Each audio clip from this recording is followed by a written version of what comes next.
Estudyante sa isang universidad sa Dagupan City, rank 1 sa March 2026 Physicians Licensure Examination. Atin siyang kilalanin sa report.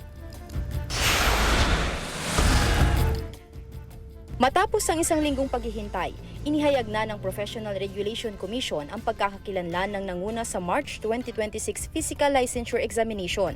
Kinilala ang rank 1 na si Dr. Erwin Ken Parchaso na nagtapos ng medisina sa Lyceum Northwestern University sa Dagupan City.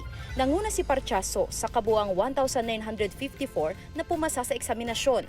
Ayon sa kanyang dean, hindi raw malabo na makamit ni Erwin ang unang pwesto dahil pursigido raw talaga siya sa pag-aaral.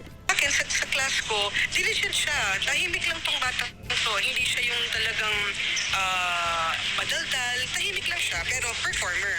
Bagamat ito na ang ikatlong beses na nag-apply ng PLE si Parchaso, nagsilbi raw na inspirasyon sa kanya ang kanyang pamilya. Ang kanyang roller coaster na journey, nagsilbing motivation din daw ng mga estudyante sa kanyang paaralan. We didn't expect na number 1, of course, but we were expecting lang na makapasa ang mga graduates namin. We were very surprised, but we were very happy and we feel blessed talaga. Matatanda ang nakasaad bilang name withheld ang pwesto ng top 1 sa resultang inilabas ng PRC noong April 8 para umano sa karagdagang verifikasyon. Due verification kasi they wanted to make sure that everything will be okay.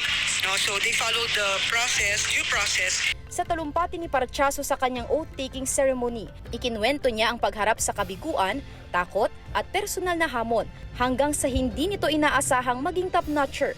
Inihikayat din niya mga aspiring physician na huwag sumuko dahil ang pagiging doktor ay hindi lang pagpasa sa exam kundi isang bukasyon ng paglilingkod. Kasama si Daryl Peralta, Sandy Salvacio, One North, Central Luzon.